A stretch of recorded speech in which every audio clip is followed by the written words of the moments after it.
ఏంటిప్పుడు? నేను తాగితే మీరు తాగుతానంటారు, అంతేగా? మీరు తాగండి, ఏమైనా చేయండి, నాకెటువంటి బాధ లేదు. నేను తాగుతాను. చియర్స్!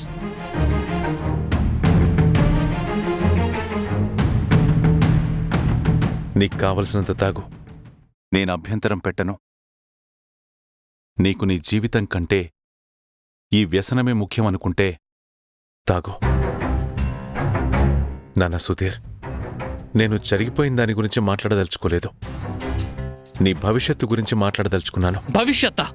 అదొకటుందా నాకు? నేను వెదవనని స్టాంప్ వేశారు కదా. నిన్నటి వరకు నేను నిన్ను అన్న మాటలకి, పెట్టిన బాధలకి ఐఎమ్ వెరీ సారీ. నన్ను సుధీర్, ప్రతి తల్లి బిడ్డని నవమాసాలు మోసి కంటుంది. కాని తండ్రి ఆ బిడ్డ కడుపులో పడ్డ క్షణం నుంచి ప్రతి క్షణం ఆ బిడ్డ గురించి కలలు కంటూనే ఉంటాడు.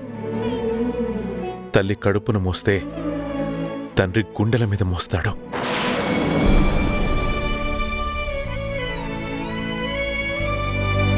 నేను నిన్నలాగే మోశాను. ఈ గుండెల మీద ఆడించాను.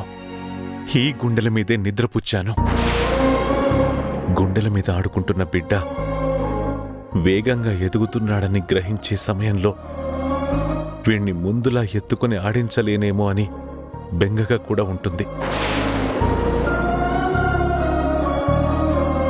ఎప్పుడైతే ఎదుగుతున్నాడో అని గ్రహిస్తామో అప్పట్నుంచి ఆ బిడ్డ భవిష్యత్తు గురించి కలలు కనడం మొదలైపోతుంది.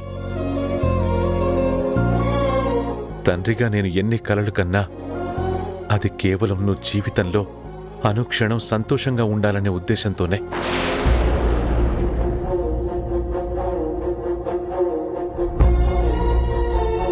నేనెప్పుడు నిన్ను డబ్బులతో పెంచాలని ఆశించలేదు, విలువలతోనే పెంచాలనుకున్నాను. కాని తండ్రిగా ఎక్కడో ఫెయిల్ అయ్యాను. బిడ్డ సరైన దారిలో లేడంటే తప్పు నడిచే బిడ్డది కాదు, సరైన దారిలో నడిపించలేని ఈ తండ్రిది.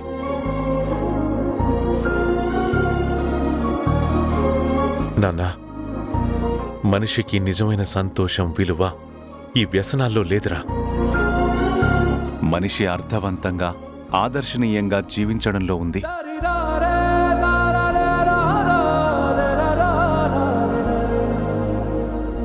నిన్ను నువ్వు బాధ పెట్టుకుంటూ కృంగిపోతూ పతనమైపోతుంటే తండ్రిగా తట్టుకోలేకపోతున్నాన్రా. నువ్వు సంతోషంగా ఉండు. నీకు ఎలా ఉండాలనిపిస్తే అలా ఉండు. ఏం చెయ్యాలనిపిస్తే అది చెయ్యి.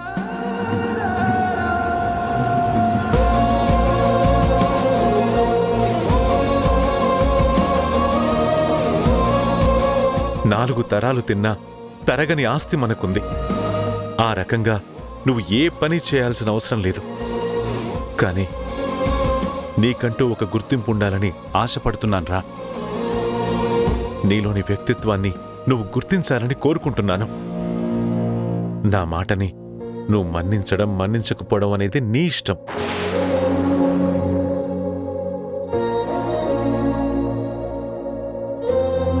నేను ఏ రకంగానూ ఇబ్బంది పెట్టను, ఫలానాది చెయ్యి అని చెప్పను. కానీ ఒక్క విషయం ఆలోచించడానికి ప్రయత్నించు. నువ్వు రాజారావు కొడుకు అనే గుర్తింపుతో మిగిలిపోతావో, లేదా సుధీర్ అనే వ్యక్తిగత గుర్తింపుతో సుధీర్ తండ్రి రాజారావు అనే స్థాయికి ఎదుగుతావో నీ ఇష్టం.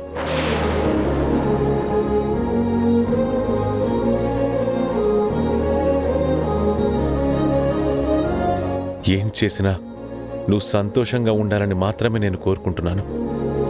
నీకు నువ్వు నచ్చేలా బ్రతకాలని కోరుకుంటున్నాను.